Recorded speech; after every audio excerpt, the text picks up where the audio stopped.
बंदी छोड़ सतगुरु रामपाल जी परमेश्वर जी की जय हो। परमपिता परमात्मा सारी सृष्टि के रचनहार, कुल मालिक, असंख्य ब्रह्मांडों के स्वामी, जगत गुरु, तीनों लोकों में प्रवेश करके सबका भरण पोषण करने वाले राजाधिराज, आत्माधार, नाथों के नाथ, देवों के देव, महादेव, सर्वेश्वर, महेश्वर, मृत्युंजय, अजरो अमर, आदि अनादि सनातनी प्रभु, जगत पिता जगदीश्वर, श्री श्री 1008 की उपाधि के वास्तविक अधिकारी, अकाल मूर्त शब्द स्वरूपी राम वासुदेव, सर्वगतम ब्रह्म, परम पूज्य, प्रथम पूज्य, परम संत, परम पुरुष, परम धनी, परम दयालु, सत्य कबीर, हक्का कबीर, अल्लाहु कबीर, अल्लाहु अकबर, बाखबर, अल्लाह ताला, जगत के तारणहार, जगत के मुक्तिदाता, जगत के जगन्नाथ, हारे के सहारे, हिंदुओं के राम, मुसलमानों के अल्लाह, सिखों के वाहिगुरु, ईसाइयों के मसीह, दया के सागर दयानिधि, करुणा के सागर करुणानिधि, स्वयंभू परिभू, संकट मोचन, कष्ट हरण, मंगल करण, दुख भंजन,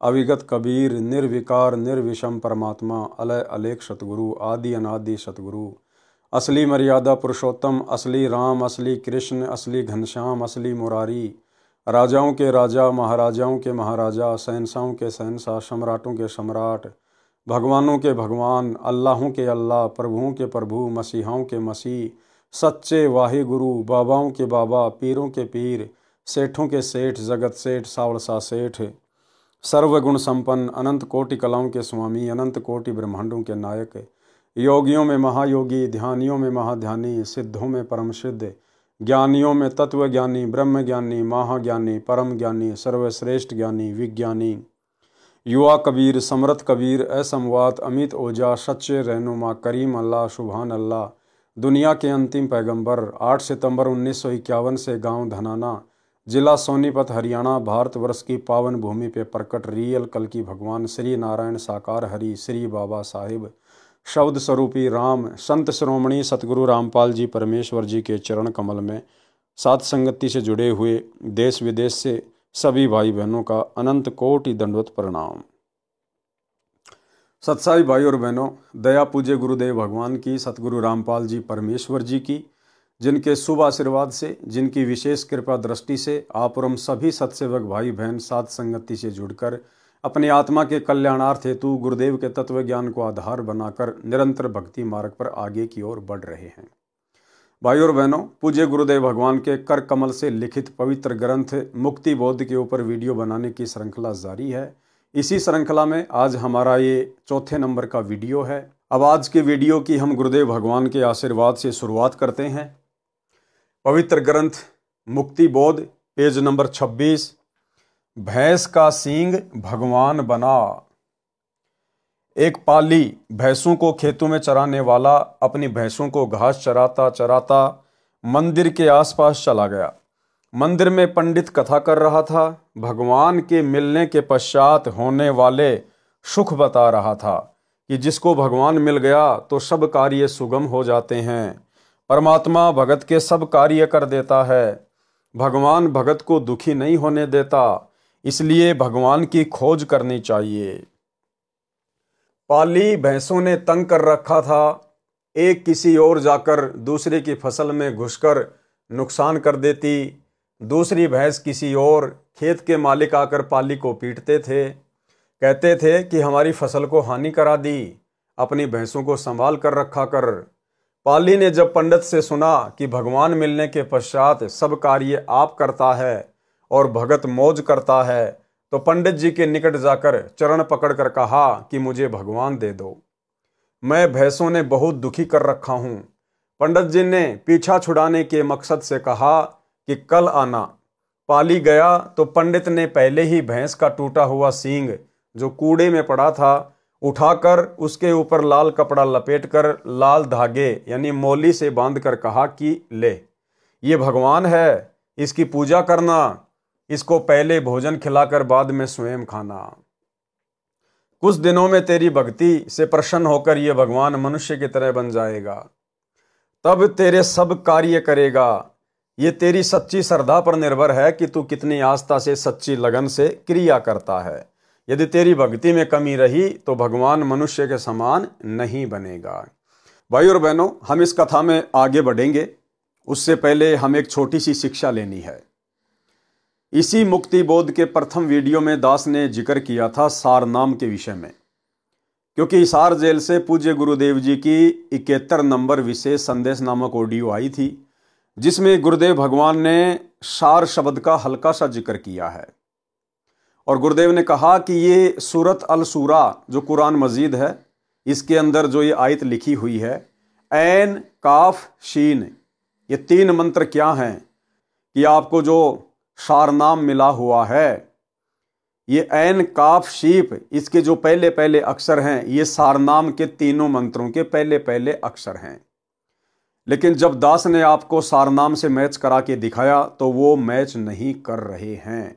अर्थात वर्तमान में जो सारनाम दिया जा रहा है, ये कंप्लीट सारनाम नहीं है। गुरुदेव भगवान ने केवल भक्तों की परीक्षा के लिए उनको नकली बंदूक पकड़ाई थी। असली सारनाम तो परमात्मा ने आगे चलकर जो आत्माएं सारनाम के योग्य हो जाएंगी, जो गुरु के अलावा किसी और में कबीर भगवान नहीं देखेंगी, जो हर प्रकार के विषय विकारों से दूर हो जाएंगी, कामी क्रोधी लालची इनसे भक्ति न होए, भक्ति करे कोई सूरमा जात वर्ण कुल खोए, ऐसी आत्मा ओरिजिनल सारनाम के योग्य बनेंगी। तो दास ने आप लोगों को ऐन काफ शीन, उसके शुरू के जो शब्द हैं वो सारनाम से मैच करके दिखा दिए हैं, और लास्ट का जो कैफ है वो सारनाम के तीसरे मंत्र से मैच नहीं करता है। भाई और बहनों, ये तो धोखा खाया है उन आत्माओं ने जिन आत्माओं ने अपने गुरुदेव पर विश्वास नहीं किया। और 2014 बरवाला कांड के बाद गुरुदेव भगवान तो बैठे हिसार जेल में, और लोगों ने अपनी नादानी और मूर्खता के चलते इन फर्जी सतलोक आश्रमों में जाकर सारनाम ले लिया। ये आत्माएं तो धोखा खा चुकी हैं, ये आत्माएं अपने गुरुदेव भगवान पर अविश्वास प्रकट कर चुकी हैं। ठीक है, जो आत्माएं ज्ञान को आधार बनाकर साध संगति से जुड़ चुकी हैं और उस फर्जी सारनाम का जाप करना छोड़ दिया है, जो सारनाम 2014 बरवाला कांड के बाद उनको मिला था, उनको तो परमात्मा संभालेगा। और जितने भी भगत भाई बहन हैं जिन्होंने 2014 से पहले और गुरुदेव भगवान से सारनाम लिया है, वही मंत्र जो गुरुदेव ने पहले दिए थे 2014 बरवाला कांड से पहले, तो दास ने कहा था कि ऐसी आत्माओं को बिल्कुल भी शंका नहीं करनी है। वो ऐन काफ शीफ, ये जो मंत्र हैं, ये जो शब्द हैं, इनके प्रथम शब्द भले सारनाम से मैच खाते हैं या नहीं खाते हैं, ये 2014 से पहले जिन जिन भाई बहनों को सतगुरु रामपाल जी परमेश्वर जी से वही मंत्र सारनाम के रूप में मिल चुके हैं, उनको कोई किसी प्रकार की शंका नहीं करनी है। ये उनकी भी परीक्षा होगी। यदि आप जी गुरुदेव के बताए अनुसार उन मंत्रों का जाप करते रहेंगे सारनाम समझकर, जो विधि आपको गुरुदेव भगवान ने बताई है, यदि आप श्रद्धा और लगन के साथ जाप करेंगे तो आपके लिए वो ओरिजिनल सारनाम ही है। बाकी आगे चलकर परमात्मा आपको क्या देंगे क्या नहीं देंगे वो बाद की बात है, लेकिन आपने पूरी श्रद्धा और लगन के साथ उसे सारनाम ही समझकर जाप करना है। जिन जिन भाई बहनों को 2014 बरवाला कांड से पहले गुरुदेव के द्वारा जो सारनाम मिला है, क्योंकि भाई और बहनों, विश्वास श्रद्धा की ही ये परीक्षा है। और अब आगे आप जी इस कथा में यही पढ़ेंगे कि किस प्रकार से उस भैंस के चरवाहे ने, उस पाड़ी ने अपने गुरुजी पर, उस पंडित पर विश्वास कर लिया, जिस पंडित ने एक टूटा हुआ सींग जो किसी जानवर का था, भैंस का, उसके ऊपर लाल कपड़ा बांध के और एक मोड़ी बांधकर उस पाड़ी को दे दिया कि ये भगवान है और मैं जैसा कहूं तो वैसी ही क्रिया करना, कुछ ही दिनों में ये भगवान युवा मनुष्य बन जाएगा। उस पाली ने विश्वास और श्रद्धा के साथ वैसा ही किया और आगे चलकर मजबूरन भगवान को प्रकट होना पड़ा। पाली उस भैंस के सींग को ले गया, उसके सामने भोजन रखकर कहा कि खाओ भगवान। भैंस का सींग कैसे भोजन खाता? पाली ने भी भोजन नहीं खाया। इस प्रकार 3-4 दिन बीत गए। पाली ने कहा कि मर जाऊंगा परंतु आपसे पहले भोजन नहीं खाऊंगा। मेरी भक्ति में कमी रह गई तो आप मनुष्य नहीं बनोगे। मैं भैंसों ने बहुत दुखी कर रखा हूं। परमात्मा तो जानी जान है, जानते थे कि ये भोला भगत मृत्यु के निकट है। उस पाखंडी ने तो अपना पीछा छुड़ा लिया, मैं कैसे छुड़ाऊं? चौथे दिन पाली के सामने उसी भैंस के सींग का जवान मनुष्य बन गया। पाली ने बाहों में भर लिया और कहने लगा कि भोजन खा, फिर मैं खाऊंगा। भगवान ने ऐसा ही किया, फिर अपने हाथों पाली को भोजन डालकर दिया। पाली ने भोजन खाया। भगवान ने कहा कि मेरे को किस लिए लाया है? पाली बोला कि भैंस चराने के लिए। चल, भैंसों को खेत में खोल, ये लाठी ले, अब सारा कार्य आपने करना है, मैं मौज करूंगा। परमात्मा ने लाठी थामी और सब भैंसों की अपने आप रस्सी खुल गई और खेतों की ओर चल पड़ी। कोई भैंस किसी ओर जाने लगे तो लाठी वाला उसी ओर खड़ा दिखाई देता। भैंस घास के मैदान में ही घास चरने लगी। दूसरों की खेती में कोई नुकसान नहीं हो रहा था। पाली की खुशी का कोई ठिकाना नहीं था। वह अपने गुरुजी पंडित जी का धन्यवाद करने मंदिर में गया। पंडित डर गया कि ये झगड़ा करेगा, कहेगा कि अच्छा मूर्ख बनाया, परंतु बात विपरीत हुई। पाली ने गुरुजी के चरण छुए तथा कहा कि गुरुजी, चौथे दिन आदमी रूप में भगवान बन गया। मैंने भी भोजन नहीं खाया, प्राण निकलने वाले थे। उसी समय वह लाल वस्त्र में बंधा भगवान जवान लड़का बन गया। मेरी ही आयु के समान अब सारा कार्य भगवान कर लेता है, मैं मौज करता हूँ। उसके भोले भाले अंदाज से बताई कथा सत्य लग रही थी, परंतु विश्वास नहीं हो रहा था। पंडित जी ने कहा कि मुझे दिखा सकते हो, कहाँ है वह युवा भगवान? पाली बोला कि चलो मेरे साथ। पंडित जी पाली के साथ भैंसों के पास गया। पूछा कि कहाँ है भगवान? पाली बोला कि क्या दिखाई नहीं देता? देखो वह खड़ा, लाठी ठोडी के नीचे लगाए। पंडित जी को तो केवल लाठी लाठी ही दिखाई दे रही थी, क्योंकि उसके कर्म लाठी खाने के ही थे। पाली से कहा कि मुझे लाठी लाठी ही दिखाई दे रही है, कभी इधर जा रही है, कभी उधर जा रही है। तब पाली ने कहा कि भगवान इधर आओ। भगवान निकट आकर बोला, क्या आज्ञा है? पंडित जी को आवाज तो सुनी, लाठी भी दिखी, परंतु भगवान नहीं दिखे। पाली बोला, आप मेरे गुरुजी को दिखाई नहीं दे रहे हो, इन्हें भी दर्शन दो। भगवान ने कहा, ये पाखंडी है, ये केवल कथा कथा सुनाता है, स्वयं को विश्वास नहीं, इसको दर्शन कैसे हो सकते हैं? पंडित जी ये वाणी सुनकर लाठी के साथ पृथ्वी पर गिरकर क्षमा याचना करने लगा। भगवान ने कहा, ये बोला बालक मर जाता तो तेरा क्या हाल होता? मैंने इसकी रक्षा की। पाली के विशेष आग्रह से पंडित जी को भी विष्णु रूप में दर्शन दिए, क्योंकि वह श्री विष्णु जी का भगत था। फिर अंतर ध्यान हो गए। प्रिय पाठकों से निवेदन है कि इस कथा का भावार्थ यह न समझना कि पाली की तरह हठ योग करने से परमात्मा मिल जाता है। यदि कुछ देर दर्शन भी दे गए और कुछ जटिल कार्य भी कर दिए, इससे जन्म मरण का दीर्घ रोग तो समाप्त नहीं हुआ। वह तो पूर्ण गुरु से दीक्षा लेकर मर्यादा में रहकर आजीवन साधना करने से ही समाप्त होगा। पाली तथा पंडित पिछले जन्म में परमात्मा के परम भगत थे। पाली और पंडित क्या थे? पिछले जन्म में परमात्मा के परम भगत थे।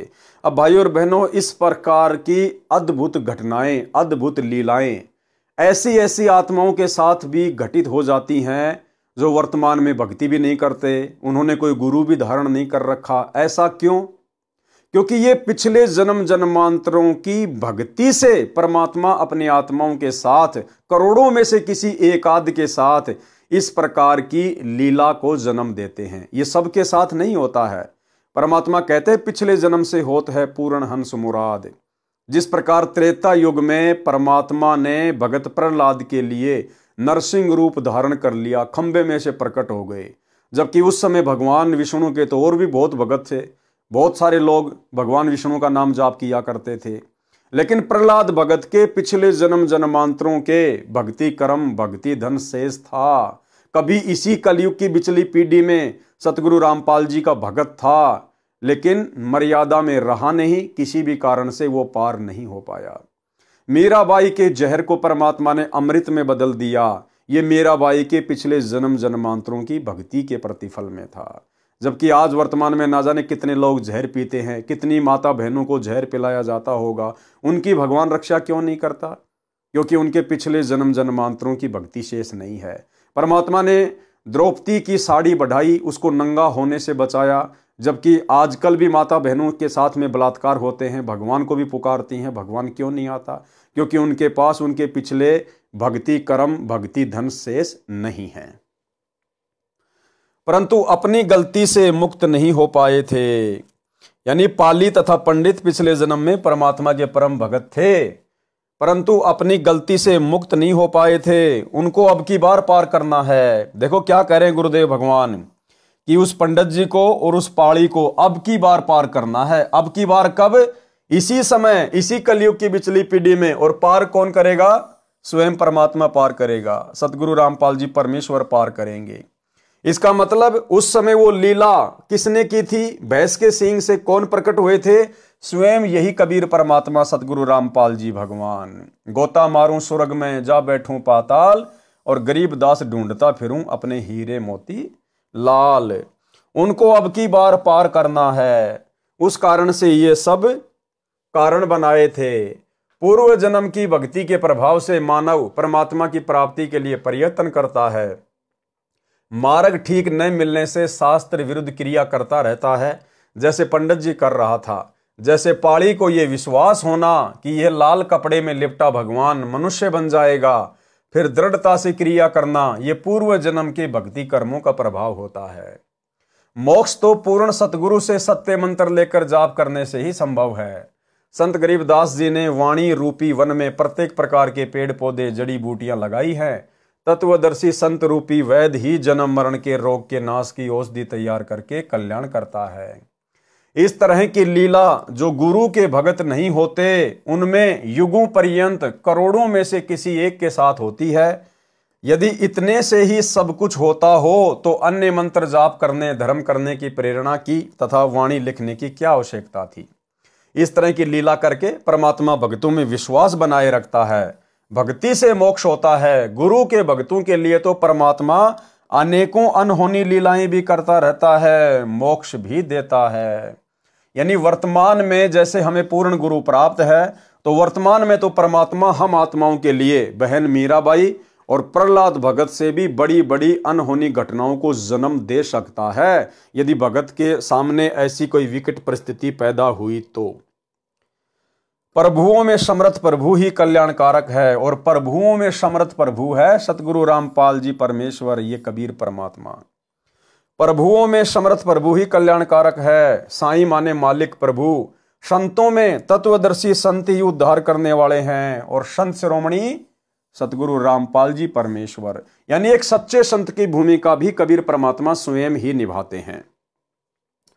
और नामों में सत्य नाम तथा सार नाम ही मोक्ष के हैं, तथा परमात्मा की शक्ति का कोई अंत नहीं।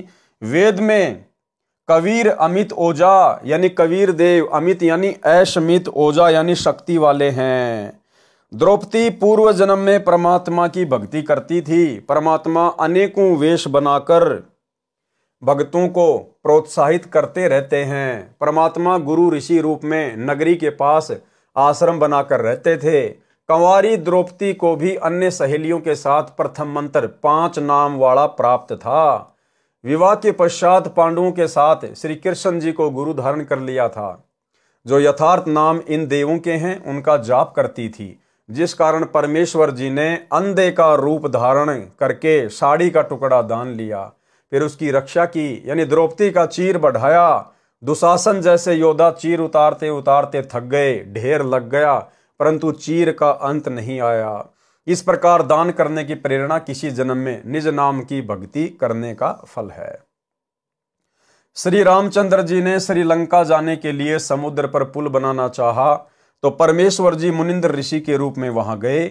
निकट के पहाड़ के चारों ओर अपनी डंडी छोटी लाठी से रेखा खींचकर उसके अंदर के पत्थर हल्के कर दिए, तब पुल बना था। जब गज यानी हाथी तथा ग्राहा यानी मगरमच्छ आपस में लड़ रहे थे, तो हाथी का पैर मगरमच्छ ने पकड़ कर जल में खींचा, तो हाथी ने आधा राम कहा था। उसी समय परमात्मा ने सुदर्शन चक्कर मगरमच्छ के माथे पर मारा, तब हाथी की जान बची। इस वाणी में यह बताना चाहा है कि परमात्मा का नाम ऐसे भाव से जपें जैसे हाथी को अपनी जान की भीख भगवान से मांगने के लिए सुमरण किया था, तो परमात्मा ने उसकी विपत्ति टाली। वही बात यहाँ भी स्पष्ट है कि ऐसी घटनाएं युगों पर्यंत घटती हैं। हाहा हूहू नाम के 2 तपस्वी थे, वे ही हाथी तथा मगरमच्छ बने थे। पिछली भक्ति संस्कारवश उनकी रक्षा हुई थी। गजग्राह की कथा यानी हाथी और मगरमच्छ की कथा। हा हा हू नाम के दो तपस्वी थे। उनको अपनी भक्ति का गर्व था।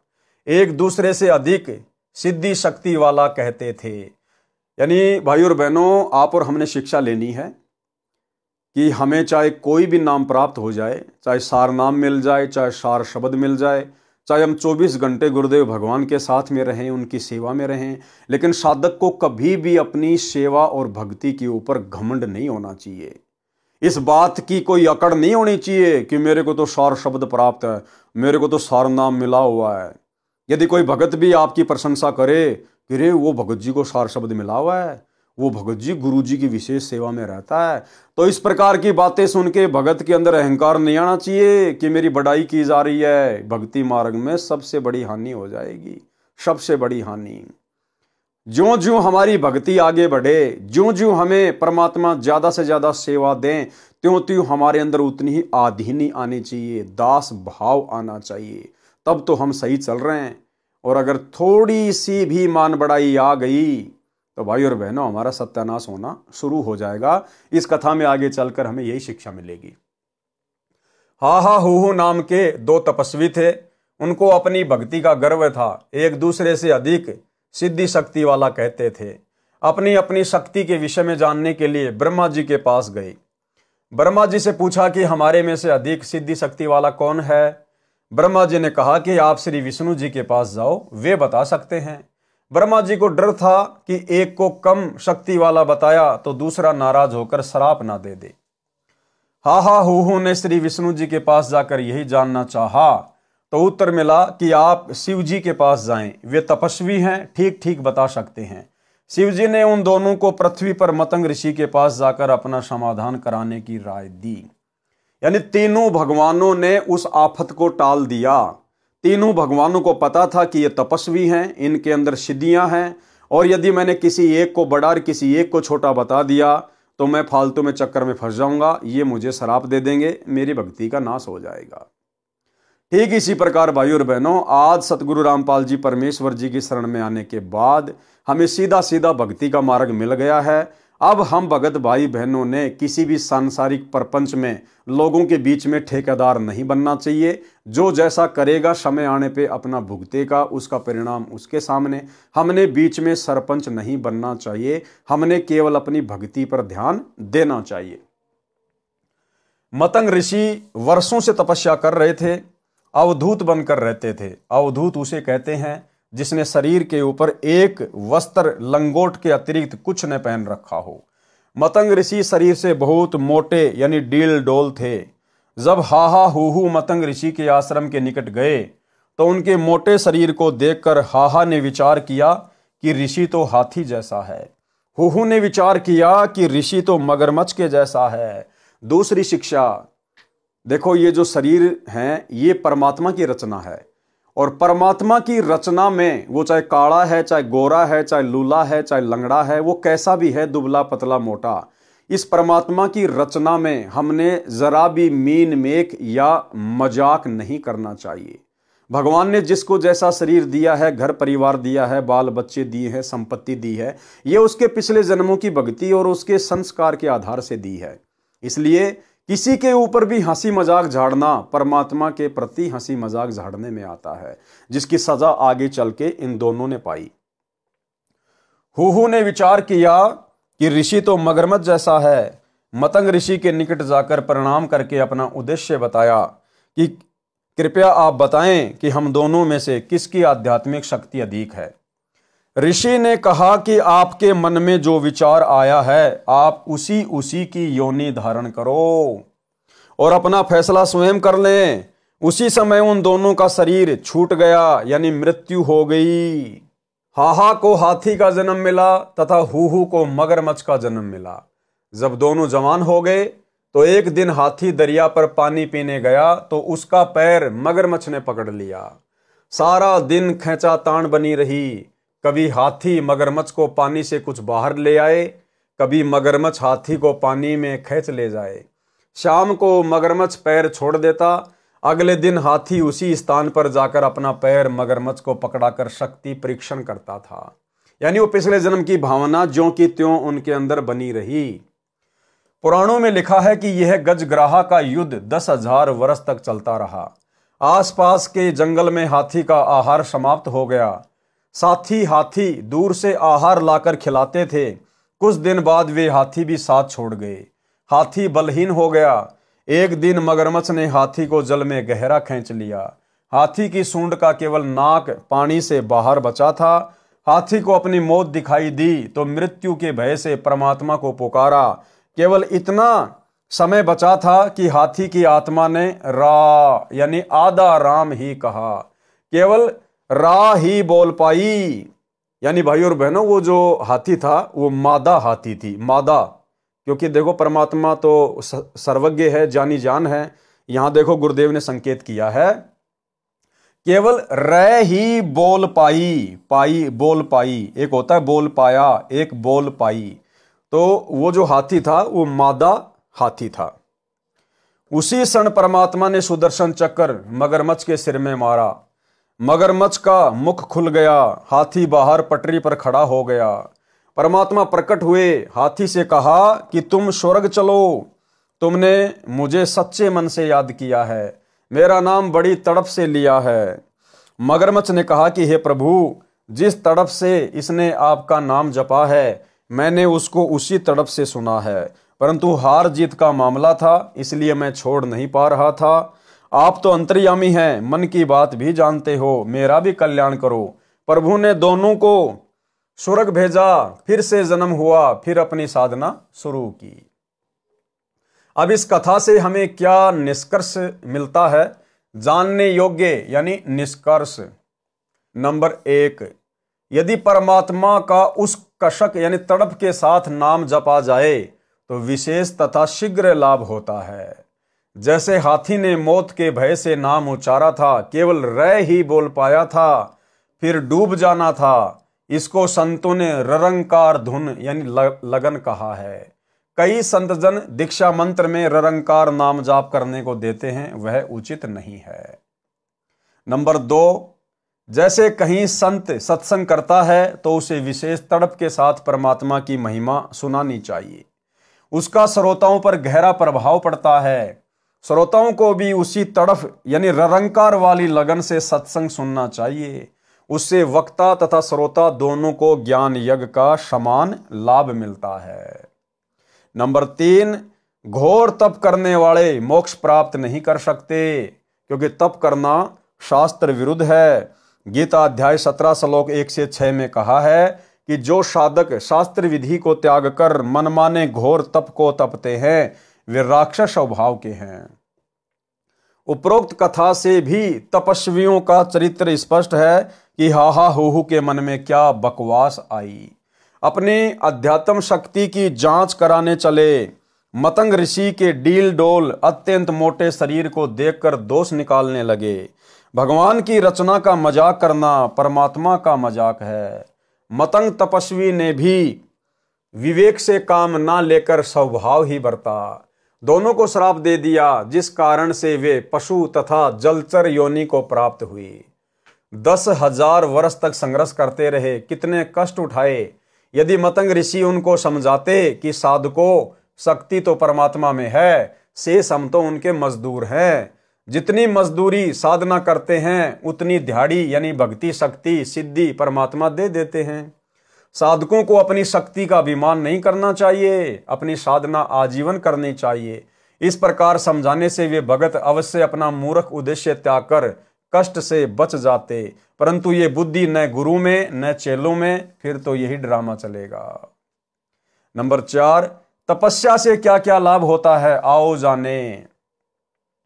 गरीब तप से राज मदमानम जन्म तीसरे शुकर शवानम। भावार्थ, तप से राज्य की प्राप्ति होती है यानी राजा बनता है। फिर राजा में अहंकार अधिक होता है, अहंकार के कारण अनेकों पाप कर डालता है। फिर अगले जन्म में शुकर यानी सुअर तथा श्वान यानी कुत्ता बनता है। पहला मनुष्य जीवन शास्त्र विरुद्ध साधना तप करके नष्ट किया, दूसरा जीवन राज करके खो दिया। शास्त्रों में प्रमाण है, तपेश्वरी सो राजेश्वरी, राजेश्वरी सो नरकेश्वरी। यानी जो जितना ज्यादा तप करेगा वो उतना ही ज्यादा राज्य प्राप्त करेगा। तपेश्वरी सो राजेश्वरी। और जो जितना राज्य करेगा तो पाप भी उतने ज्यादा करेगा, फिर उसको नरक में भी उतने ही दिन रहना पड़ता है, उतने ही लंबा समय काटना पड़ता है, वो नरकेश्वरी होता है। भावार्थ, जितना अधिक समय तक तप करेगा वह तपेश्वर यानी तपस्वियों में श्रेष्ठ माना जाता है, उतना ही अधिक समय तक राज्य करेगा। राजेश्वरी का अर्थ है राजाओं में श्रेष्ठ, यानी लंबे समय तक तथा विशाल साम्राज्य पर राज्य करेगा। जो जितने अधिक समय तक तथा विशाल क्षेत्र पर राज्य करेगा वह उतने अधिक पाप का भागी होगा। जिससे नरक का समय भी अधिक होगा उसको नरकेश्वरी कहा है कि वह नरक को अन्य से अधिक समय तक भोगेगा।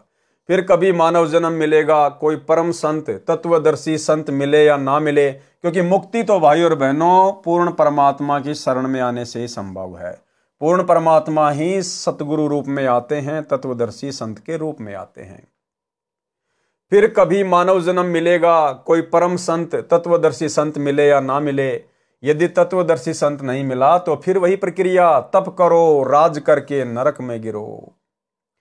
गरीब ये हरहट का कुआ लोई, या गढ़ बंध्या है सब कोई। कीड़ी कुंजर और अवतारा, अरहट डोर बंधे कई बारा। भावार्थ, पुराने समय में सिंचाई के लिए एक कुआं खोदा जाता था। उससे पानी निकालने के लिए एक पहिए जैसा बड़ा चक्कर लोहे का बनाया जाता था, जो लकड़ी के सहारे कुएं के ऊपर मध्य में रखा जाता था, जिसको चाक कहते हैं। उसके ऊपर लंबी चैन की तरह बाल्टियां लगाई जाती थी। कुएं से कुछ दूरी पर कोल्लू जैसा यंत्र लगाकर बैलों के द्वारा चलाया जाता था।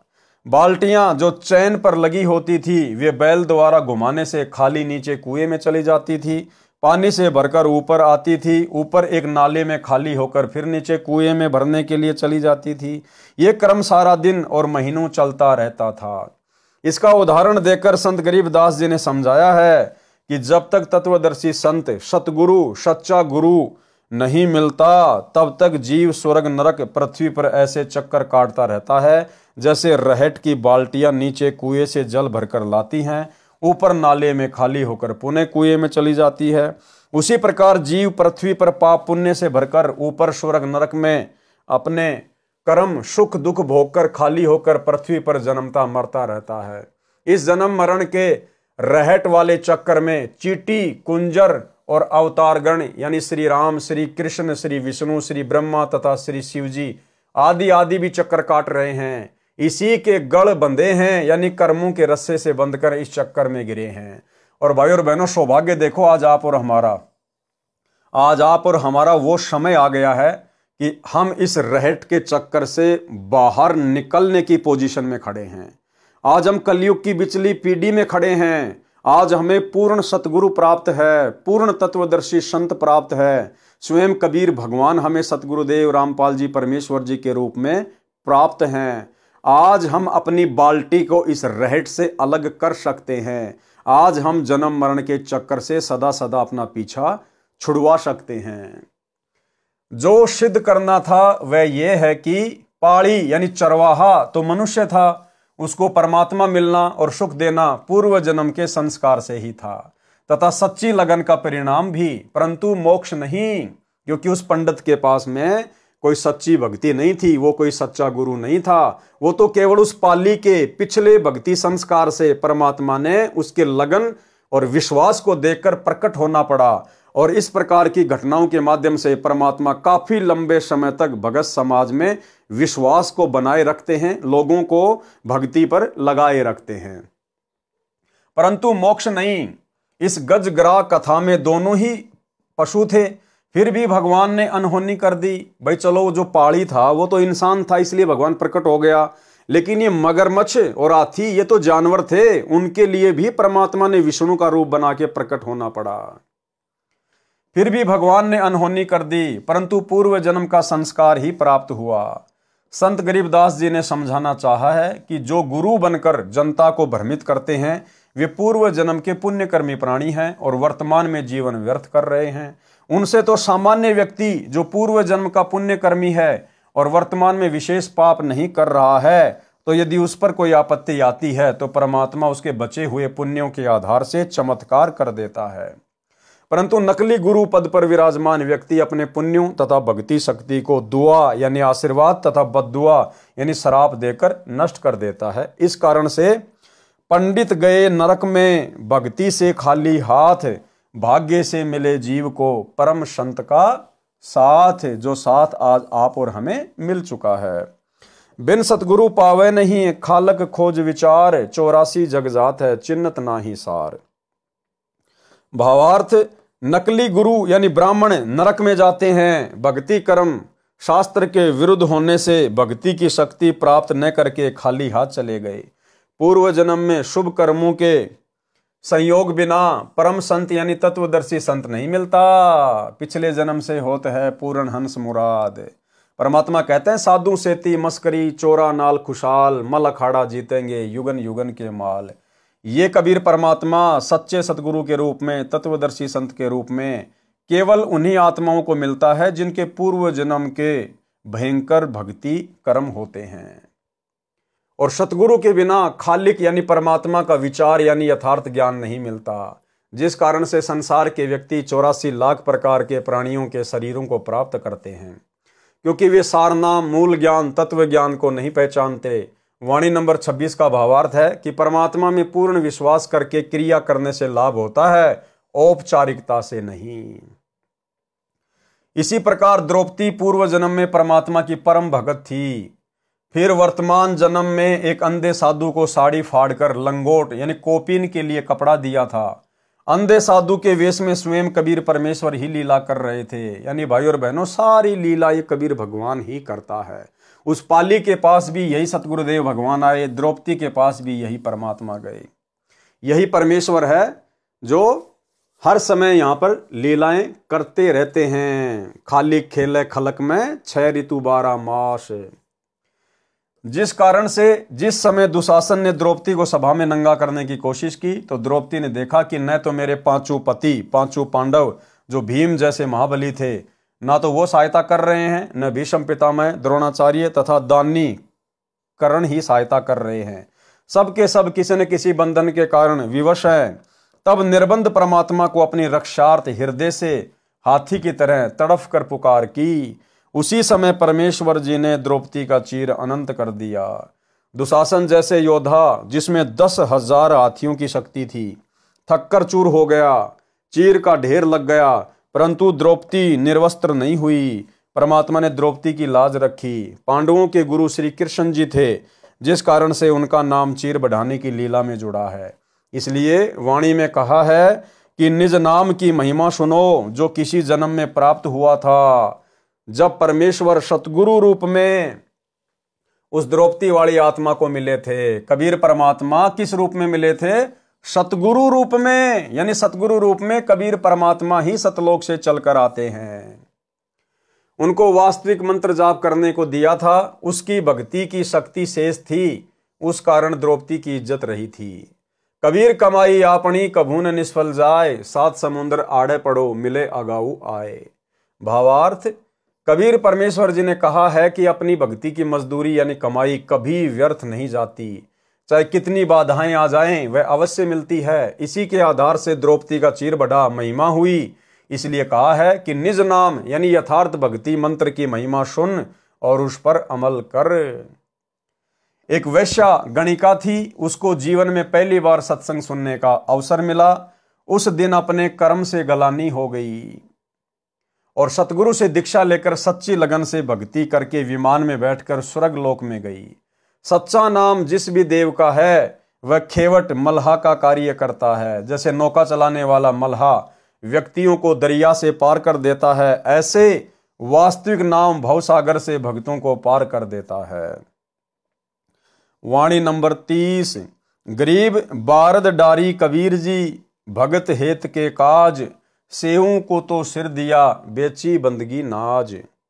सरलार्थ, संत गरीबदास जी ने परमेश्वर कबीर जी का उदाहरण देकर हम भक्तों को समझाया है कि जैसे कबीर भगत के साथ काशी के पंडितों तथा मुल्ला काजियों ने ईर्ष्या के कारण झूठी चिट्ठियां डाली थी कि कबीर जी भोजन भंडारा करेंगे, प्रत्येक भोजन के पश्चात एक मोहर तथा एक दोहर दक्षिणा में देंगे। इस कारण 18 लाख साधु संत भगत निश्चित दिन पहुंच गए थे। कबीर जी जुलाहे का कार्य करते थे, जो मेहनताना मिलता था उससे अपने परिवार के खर्च का रखकर शेष को भोजन भंडारा करके धर्म में लगा देते थे। शिक्षा है भाई और बहनों, आज हमने इन शिक्षाओं पर पूरी तरह से अमल करना पड़ेगा यदि मोक्ष प्राप्त करना है तो। कबीर परमेश्वर सारी सृष्टि के मालिक 120 वर्ष तक एक झोपड़ी में रहे, जुलाई की भूमिका की। और गुरुदेव कह रहे हैं जितना उनको मेहनताना मिलता था, जितना दिन में वो कमाते थे, केवल अपने भोजन भंडारे का ही रखते थे। उससे ज्यादा यदि होता था तो उसको भंडारे में लगा दिया करते थे, सेवा में लगा दिया करते थे।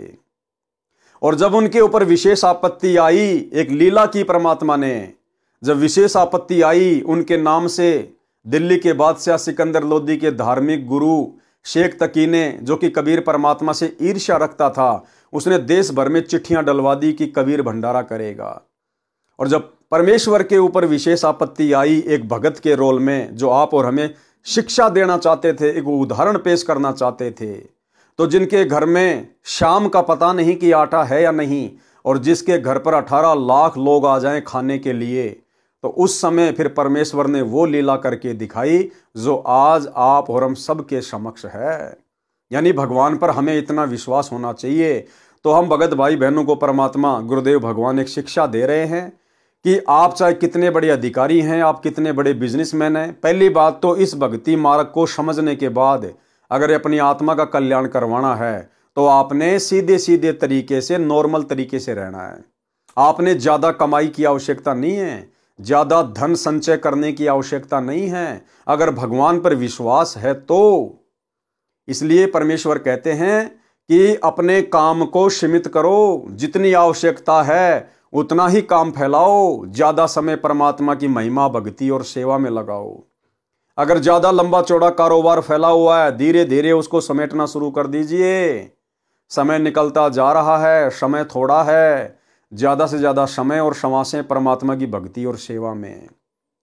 और परमेश्वर हमें शिक्षा दे रहे हैं कि भगत को पैसा जमा करके नहीं रखना चाहिए, ये सोचकर कि आपत्ति में काम आएगा, आने वाले समय में काम आएगा। नहीं, आने वाले समय में यदि आपके पास में भक्ति धन है तो आपका सांसारिक धन काम आएगा। आपके पास नहीं है तो परमात्मा सामने खड़ा हो जाएगा, आपके किसी भी कार्य को परमात्मा विफल नहीं होने देगा। जिस कारण से घर में 2 व्यक्ति आ जाएं तो उनका भी आटा नहीं रहता था। उस दिन 18 लाख मेहमान उपस्थित थे, तो परमेश्वर कबीर जी अन्य रूप के 100 बंजारे का धारण करके 9 लाख बैलों की पीठ पर बोडी यानी गधों के बोरे जैसा थैला धरकर उनमें पका पकाया भोजन भरकर सतलोक से लेकर आए। और 3 दिन का भोजन भंडारा चिट्ठी में लिखा था, तो 3 दिन ही 18 लाख व्यक्तियों को भोजन कराया, तथा प्रत्येक खाने के पश्चात एक सोने की मोहर तथा एक दोहर दी गई। जो हरिद्वार से गरीबदास वाले पंथियों ने सदग्रंथ छपाया है, उसमें वाणी इस प्रकार है। गरीब बारद डुरी कबीर कै भक्ति हेत के काज। यथार्थ वाणी ऊपर लिखी है, फिर भी हमने भावार्थ समझना है। जब कबीर जी काशी में लहरतारा तालाब में कमल के फूल पर शिशु रूप में प्रकट होकर लीला करने आए हुए थे, उसी समय एक रामानंद जी पंडित थे जो प्रसिद्ध आचार्य माने जाते थे। उनको कबीर परमेश्वर जी ने अपने सतलोक के दर्शन कराए, अपना परिचय कराया, फिर वापस शरीर में लाकर छोड़ा। उसके पश्चात स्वामी रामानंद जी ने कहा, दोहूं ठोर है एक तू भया एक से दोय, गरीब दास हम कारणे आए हो मगजोय। कि ये परमात्मा सतलोक में भी आप ही बैठे हो अपने तेजोमय रूप में, और पृथ्वी पर सतगुरु की भूमिका भी आप ही कर रहे हो। दहूं ठोर है एक तू यानी दोनों जगह आप ही हो, और भया एक से दोय, गरीब दास हम कारणे आए हो मगजोए। आप तो हम जीवों के लिए सतलोक से चल कर आए हो गति करके। बोलत रामानंद जी सुनो कबीर करतार, गरीब दास सब रूप में तुम ही बोलनहार। तुम साहिब तुम संत हो, तुम सतगुरु तुम हंस, गरीब दास तव रूप बिना और न दूजा अंश। कि ये परमात्मा एक सच्चे भगत की भूमिका भी आप ही निभाते हो, एक सच्चे संत की भूमिका और सच्चे सतगुरु की भूमिका भी आप ही निभाते हो, और परमेश्वर तो आप हो ही। भावार्थ, स्वामी रामानंद जी ने कहा है कि हे कबीर जी, आप ऊपर सतलोक में भी हैं, आप यहाँ हमारे पास भी विद्यमान हैं, आप दोनों स्थानों पर लीला कर रहे हैं। वास्तव में आप ही साहब यानी परमात्मा हैं, वास्तव में आप ही पूर्ण संत के गुणों से युक्त हैं, और वास्तव में सतगुरु भी आप ही हैं, तथा एक वास्तविक हंस यानी जैसा भगत होना चाहिए वे लक्षण भी आप में ही हैं। कबीर जी एक उदाहरण पेश कर रहे थे कि जैसे मैं मेहनत करके धन कमाता हूँ, भक्ति भी करता हूँ तथा निर्धन होकर भी भोजन भंडारा लंगर करवाता रहता हूँ, यदि अन्य भगत भी मेरी तरह पूर्ण विश्वास के साथ ऐसा करेगा तो परमात्मा उस भगत की ऐसे सहायता करता है जैसे मेरी की। 18 लाख साधु भक्तों को 3 दिन भोजन भंडारा करा दिया। वास्तव में सब लीला स्वयं कबीर जी ने ही की थी, भक्तों का मनोबल बढ़ाने के लिए। वास्तविक कथा इस प्रकार है। काशी में भोजन भंडारा कराना। शेख तकी सब मुसलमानों का मुख्य पीर यानी गुरु था, जो परमात्मा कबीर जी से पहले से ही ईर्ष्या करता था। सर्व ब्राह्मणों तथा मुल्ला काजियों व शेख तकी ने मजलिस यानी मीटिंग करके षड्यंत्र के तहत योजना बनाई कि कबीर निर्धन व्यक्ति है, इसके नाम से चिट्ठी भेज दो कि कबीर जी काशी में बहुत बड़े सेठ हैं, उनका पूरा पता है कबीर पुत्र नूर अली अंसारी, जुलाहू वाली कॉलोनी, काशी शहर। कबीर जी 3 दिन का धर्म भोजन भंडारा करेंगे, सभी साधु संत आमंत्रित हैं। प्रतिदिन प्रत्येक भोजन करने वाले को एक दोहर, जो उस समय का सबसे कीमती कंबल के स्थान पर माना जाता था, एक मोहर 10 ग्राम सोने से बनी गोलाकार की मोहर दक्षिणा में देंगे। प्रतिदिन जो जितनी बार भी भोजन करेगा कबीर उसको उतनी बार ही दोहर तथा मोहर दान करेगा। भोजन में लड्डू, जलेबी, हलवा, खीर, दही बड़े, मालपूड़े, रसगुल्ले आदि आदि सब मिष्टान खाने को मिलेंगे। सूखा सीधा आटा, चावल, दाल आदि सूखे जो बिना पकाए हुए घी, बूरा भी दिया जाएगा। एक चिट्ठी शेख तकी ने अपने नाम तथा दिल्ली के बादशाह सिकंदर लोदी के नाम भी भिजवाया। निश्चित दिन से पहले वाली रात्रि को ही साधु संत भगत एकत्रित होने लगे। अगले दिन भंडारा यानी लंगर प्रारंभ होना था। परमेश्वर कबीर जी को संत रविदास जी ने बताया कि आपके नाम के पत्र लेकर लगभग 18 लाख साधु संत व भगत काशी शहर में आए हैं, भंडारा खाने के लिए आमंत्रित हैं। कबीर जी, अब तो अपने को काशी त्याग कर कहीं और जाना पड़ेगा। देखो भाइयों और बहनों, 650 साल पहले परमात्मा ने ये कंप्लीट मूल ज्ञान नहीं दिया था, और आप जी रविदास जी की, जो कि परमात्मा के 24 घंटे साथ में रहा करते थे, आप उनकी क्या हालत थी देखिएगा। रविदास जी भी कबीर परमात्मा को पहचान नहीं पाए थे कि ये परमेश्वर है, ये परमात्मा है। और रविदास जी ने उस समर्थ परमेश्वर के सामने जाकर क्या कहा कि कबीर जी, अब तो अपने को काशी त्याग कर कहीं और जाना पड़ेगा। अगर पहचान जाते तो डरने और घबराने की जरूरत नहीं थी। यही कहते कि परमेश्वर, आज तो आपकी महिमा करने का समय आ गया, अब तो आपकी वाह वाह होगी परमात्मा। क्योंकि जो परमात्मा तीनों लोकों में प्रवेश करके सबका भरण पोषण कर रहा है, असंख्य जीव जंतुओं का पेट भर रहा है, भला वो परमात्मा के 18 लाख को नहीं खिलाएगा? और उन 18 लाख लोगों को भी प्रतिदिन वही तो परमात्मा खिला रहा था, जहां जहां भी वो रहते थे। तो क्या परमात्मा उस दिन नहीं खिलाएगा?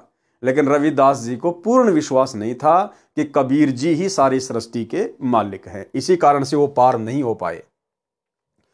कबीर जी, अब तो अपने को काशी त्याग कर कहीं और जाना पड़ेगा। कबीर जी तो जानी जान थे, फिर भी अभिनय कर रहे थे। बोले, रविदास जी, झोपड़ी के अंदर बैठ जा, सांकड़ लगा ले, अपने आप झक मारकर चले जाएंगे, हम बाहर निकलेंगे ही नहीं। परमेश्वर कबीर जी अन्य वेश में अपनी राजधानी सतलोक में पहुंचे।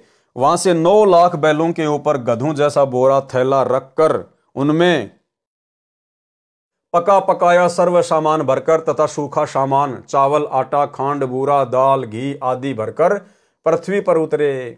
सतलोक से ही सेवादार आए। परमेश्वर कबीर जी ने स्वयं बंजारे का रूप बनाया और अपना नाम केशव बताया। दिल्ली के सम्राट सिकंदर तथा उसका धार्मिक पीर शेख तकी भी आया। काशी में भोजन भंडारा चल रहा था। सबको प्रत्येक भोजन के पश्चात एक दोहर तथा एक मोहर 10 ग्राम सोना दक्षिणा दी जा रही थी। कई बेईमान भगत तो दिन में 4-4 बार भोजन करके चारों बार दोहर तथा मोहर ले रहे थे। कुछ सूखा सीधा चावल, खांड, घी, दाल, आटा भी ले रहे थे।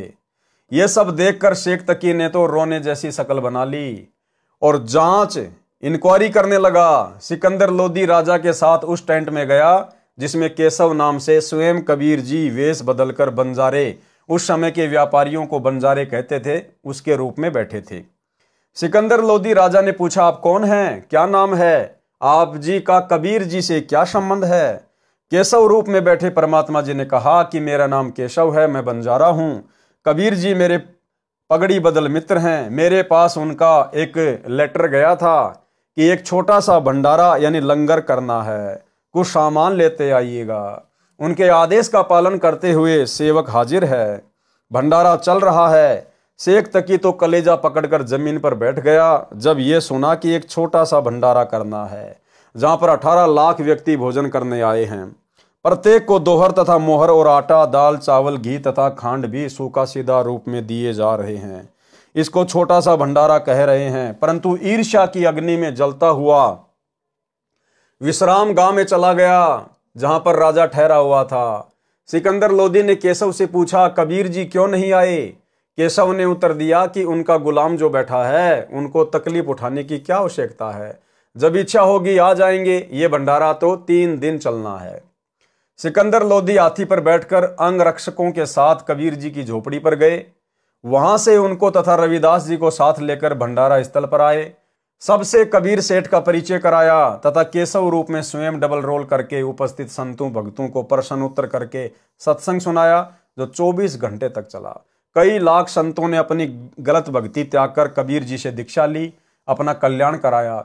भंडारे के समापन के बाद जब बचा हुआ सब सामान तथा टेंट बैलों पर लादकर चलने लगे, उस समय सिकंदर लोदी राजा तथा शेख तकी, केशव तथा कबीर जी एक स्थान पर खड़े थे। सब बैल तथा साथ लाए सेवक जो बंजारों की वेशभूषा में थे गंगा पार करके चले गए। कुछ ही देर के बाद सिकंदर लोदी राजा ने केशव से कहा, आप जाइए, आपके बैल तथा साथी जा रहे हैं। जिस ओर बैल तथा बंजारे गए थे उधर राजा ने देखा तो कोई भी नहीं था। आश्चर्यचकित होकर राजा ने पूछा, कबीर जी वे बैल तथा बंजारे इतनी शीघ्र कहां चले गए? उसी समय देखते देखते केशव भी परमेश्वर कबीर जी के शरीर में समा गए। अकेले कबीर जी खड़े थे। सब माजरा रहस्य समझकर सिकंदर लोदी राजा ने कहा कि कबीर जी ये सब लीला आपकी ही थी, आप स्वयं परमात्मा हो। शेख तकी के तो तन मन में ईर्ष्या की आग लग गई। कहने लगा, ऐसे ऐसे भंडारे हम शो कर दें, ये क्या भंडारा किया है, महोत्साह सा किया है। महोत्साह उस अनुष्ठान को कहते हैं जो किसी गुरु के द्वारा किसी बूढ़े की गति करने के लिए थोपा जाता है। उसके लिए सब घटिया सामान लगाया जाता है। और जग जोनार करना उस अनुष्ठान को कहते हैं जो विशेष खुशी के अवसर पर किया जाता है, जिसमें अनुष्ठान करने वाला दिल खोलकर धन खर्च करता है। संत गरीबदास जी ने कहा है कि गरीब कोई कहे जग जोनार करी है, कोई कहे महोत्साह, बड़े बड़ाई किया करें गाड़ी काढ़े ओछा। यानी उस भंडारे में जो साधु संत महात्मा आए थे, बढ़िया बढ़िया मनमोहक भोजन खा रहे थे, सोने की दोहर और मोहर ले रहे थे, सूखा आटा, दाल, चावल, चीनी ले रहे थे, वो तो जय जयकार कर रहे थे, जय हो कबीर सेठ की, जय हो कबीर सेठ की, जग जोनार कर दी, जग जोनार कर दी। और जो ईर्ष्या में जल भुन रहे थे शेख तकी जैसे, उन्होंने कहा ये तो महोत्साह सा किया है, महोत्साह सा। सारांश, कबीर जी ने भक्तों को उदाहरण दिया है कि यदि आप मेरी तरह सच्चे मन से भक्ति करोगे तथा ईमानदारी से निर्वाह करोगे तो परमात्मा आपकी ऐसे सहायता करता है। भगत ही वास्तव में सेठ अर्थात धनवंता है। भगत के पास दोनों धन है, संसार में जो चाहिए वह भी धन भगत के पास होता है तथा सत्य साधना रूपी धन भी भगत के पास होता है। और भाई और बहनों, आप और हमें तो सबसे बड़ा धन मिल गया, सेठों का सेठ मिल गया, खजांची मिल गया, कैशियर मिल गया, सांसारिक धन का भी और आध्यात्मिक धन का भी। एक अन्य करिश्मा जो उस भंडारे में हुआ, क्या चमत्कार हुआ, वह जीवनवार लंगर 3 दिन तक चला था। दिन में प्रत्येक व्यक्ति कम से कम 2 बार भोजन खाता था, कुछ तो 3-4 बार भी खाते थे, क्योंकि प्रत्येक भोजन के पश्चात दक्षिणा में एक मोहर 10 ग्राम सोना और एक दोहर कीमती सूती सोल दिया जा रहा था। इस लालच में बार बार भोजन खाते थे। 3 दिन तक 18 लाख व्यक्ति शौच तथा पेशाब करके काशी के चारों ओर ढेर लगा देते। सोचो भाई और बहनों, 18 लाख लोग 3 दिन तक और छिक छिक के खा रहे थे, छिक छिक के पी रहे थे। अब 18 लाख लोग कहाँ तो पेशाब करने जाते, कहाँ लेटरिन करते, और यदि वो लोग लेटरिन करते तो 3 दिन में वहां पर ढेर लगा देते गंदगी का। एक भी व्यक्ति ना तो 3 दिन में पेशाब करने गया और ना ही फ्रेश होने के लिए गया। 3 दिन तक 18 लाख व्यक्ति शौच तथा पेशाब करके काशी के चारों ओर ढेर लगा देते, काशी को सड़ा देते। काशी निवासियों तथा उन 18 लाख अतिथियों तथा 1 लाख सेवादार जो सतलोक से आए थे, उस गंध का ढेर लग जाता। श्वास लेना दूभर हो जाता, परंतु ऐसा महसूस भी नहीं हुआ। सब दिन में 2-3 बार भोजन खा रहे थे, परंतु शौच एक बार भी नहीं जा रहे थे। फरोश होने कोई नहीं जा रहा था, ना पेशाब कर रहे थे। इतना स्वादिष्ट भोजन था कि पेट भर भर कर खा रहे थे। पहले से दुगना भोजन खा रहे थे, हजम भी हो रहा था। किसी रोगी तथा वृद्ध को कोई परेशानी नहीं हो रही थी। उन सब को मध्य के दिन चिंता हुई कि न तो पेट भारी है, भूख भी ठीक लग रही है, कहीं रोगी ना हो जाएं। सतलोक से आए सेवकों को समस्या बताई तो उन्होंने कहा कि ये भोजन ऐसी जड़ी बूटियां डालकर बनाया है जिनसे ये शरीर में ही समा जाएगा। हम तो प्रतिदिन यही भोजन अपने लंगर में बनाते हैं, यही खाते हैं। हम कभी सोच नहीं जाते तथा न पेशाब करते। आप निश्चिंत रहो। फिर भी विचार कर रहे थे कि खाना खाया है, परंतु कुछ तो मल निकलना चाहिए। उनको लेटरिन जाने का दबाव हुआ। सब शहर से बाहर चल पड़े। टट्टी के लिए एकांत स्थान खोजकर बैठे तो गुदा से वायु निकली। पेट हल्का हो गया तथा वायु से सुगंध निकली जैसे केवड़े का पानी छिड़का हो। ये सब देखकर सबको सेवादारों की बात पर विश्वास हुआ। तब उनका डर समाप्त हुआ, परंतु फिर भी सबकी आंखों पर अज्ञान की पट्टी बंधी थी। परमेश्वर कबीर जी को परमेश्वर नहीं स्वीकारा। और भाइयों और बहनों, आज भी वो स्थिति है। ये तो दया हुई गुरुदेव भगवान की चंद साध संगति से जुड़ी हुई आत्माओं के ऊपर, जिन्होंने गुरु रूप में आए हुए अपने परमेश्वर को, अपने कबीर भगवान को पहचान लिया। इसके अलावा सतलोक आश्रमों से जुड़े हुए उन सभी भाई बहनों की, गुरुदेव के परिवार वालों की, कोऑर्डिनेटरों की, आश्रम संचालकों की आज भी वही दशा है जो दशा 650 साल पहले थी। ड्रामे आप इनसे कितने करवा लो, लेकिन ज्ञान आधार बिल्कुल भी नहीं है। ये लोग आज भी अपने गुरुदेव को परमात्मा के रूप में स्वीकार नहीं कर पाए हैं। पुराणों में भी प्रकरण आता है कि अयोध्या के राजा ऋषभ देव जी राज त्याग कर जंगलों में साधना करते थे। उनका भोजन स्वर्ग से आता था। उनके मल पाखाने से सुगंध निकलती थी। आसपास के क्षेत्र के व्यक्ति इसको देखकर आश्चर्यचकित होते थे। इसी तरह सतलोक का आहार करने से केवल सुगंध निकलती है, मल नहीं। स्वर्ग तो सतलोक की नकल है जो नकली है। वाणी नंबर 30 में कहा है कि सेवों को तो शीश दिया, बेच बंदगी नाज। सेव तथा शिव ने किस कारण शीश दान किया, पढ़े सत्य कथा, सेव सम्मन की कथा। तो भाई और बहनों, आज के वीडियो में हम केवल इतना ही लेंगे और कल रात्रि 8 बजे गुरुदेव भगवान के आशीर्वाद से पवित्र ग्रंथ मुक्ति बोध में हम आगे बढ़ेंगे। सेव सम्मन की कथा से हम शुरू करेंगे। तब तक गुरुदेव भगवान हम सबको आज्ञा दें, इजाजत दें, आशीर्वाद दें। बंदी छोड़ सतगुरु रामपाल जी भगवान की जय हो।